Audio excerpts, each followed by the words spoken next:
Hello again, everyone. Edwin Learnard back once again. In this YouTube astrological segment, I'm going to be talking about the moon sextile or trine Mercury in a natal chart. Now, some of you may remember when I first started my YouTube astrology channel, I did a series on the aspects in a natal chart. They were a little bit concise. Some people may have referred to them as snappy.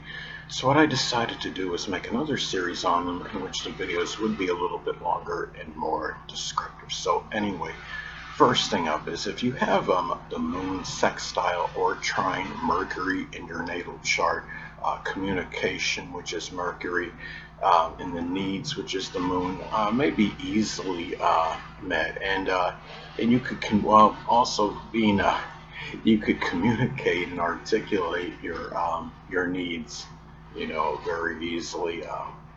Now, if the moon is in Gemini, those needs may be tied in with communication, disseminating, assimilating information, writing, a manual dexterity, which can include auto or refrigeration mechanics. If the moon is in Aquarius, those needs may be tied in with friends or groups or clubs. They could be tied into humanitarianism, astronomy, astrology, electronics, computers, meteorology, aviation as some examples.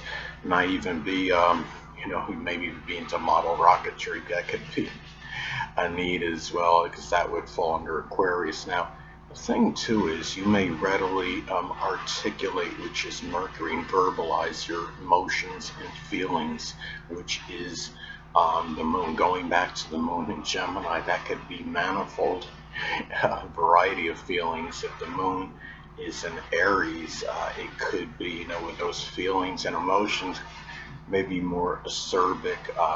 You may be feeling more aggressive, feeling aggressive, assertive, enterprising as some examples. Now, another way these aspects may manifest in natal chart, you may easily, think, which is Mercury, without, the emotions, which is the moon, interfering.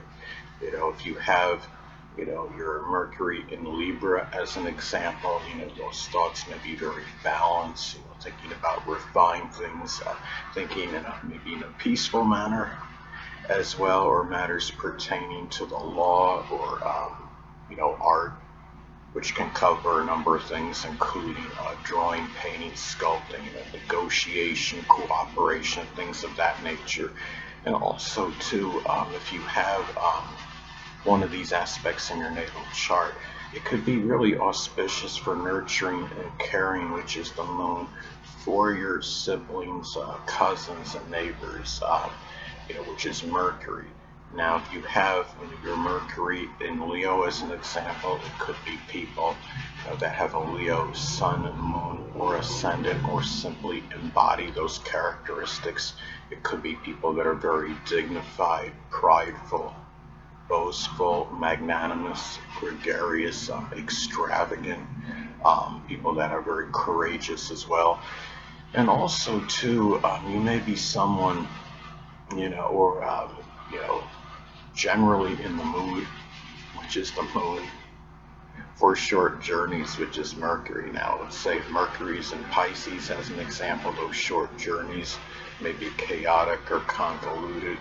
Maybe you wind up taking a number of short journeys in the rain, or it could be where you're going out to the sea, to water, as some examples.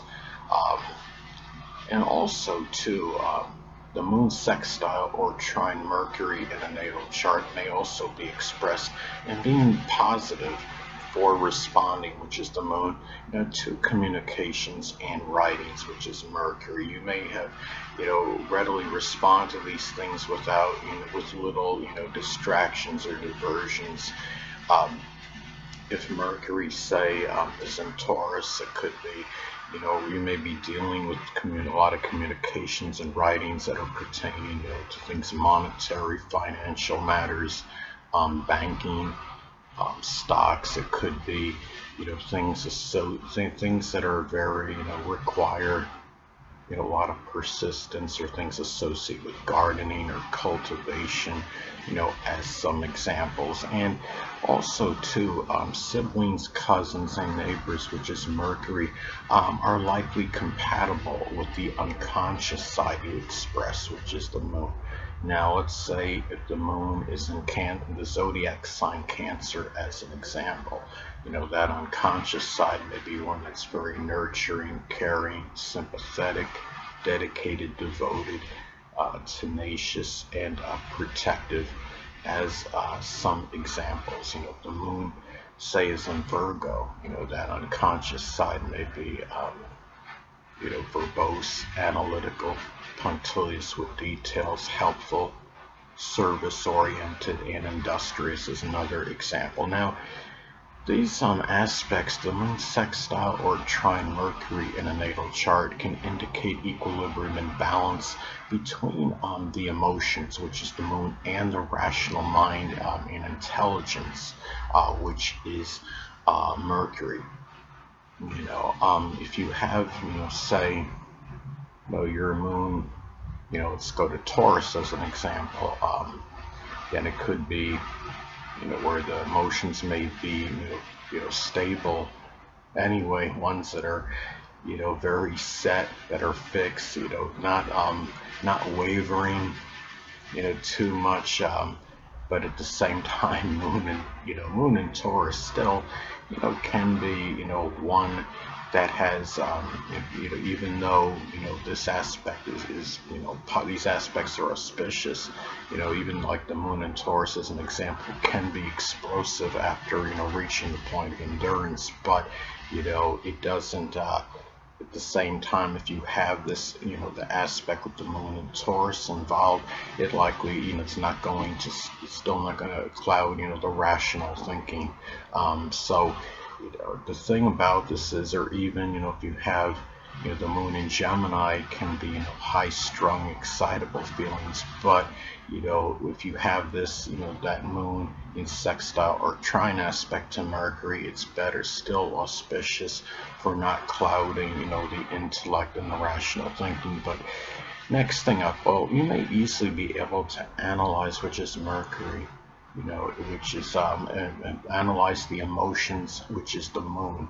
I mean, if the moon is in Virgo, those emotions are, maybe ones that are very like, and maybe ones you often analyze and dissect. Anyway, if Mercury is in Virgo, it could show that you could really reinforce wanting to analyze them. And another thing too, these aspects can also be auspicious for inquiring, which is Mercury, about your family, your roots, your ancestry, whether it's through the internet or what have you. Family, roots, and ancestry is connected with the moon. If you have your moon in Sagittarius as an example, it could be, family, roots, your ancestry may be tied into publishing, advertising, philosophy, religion, college teachers, explorers, adventurers as some examples.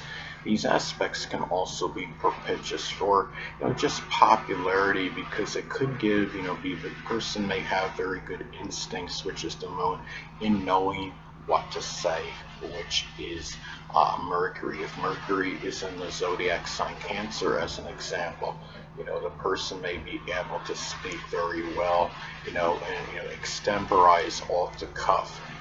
Now, also too, these aspects can give a good understanding, which is Mercury, in matters pertaining to safety and security. You give a good understanding of how one needs to be safe and secure in their own life. And also too, these aspects can also be positive for caring and nurturing, which is the moon, about, how you speak to others, so it doesn't, come across as overly brusque, or, in a way that people are taken aback by, something too abrupt or too abrasive.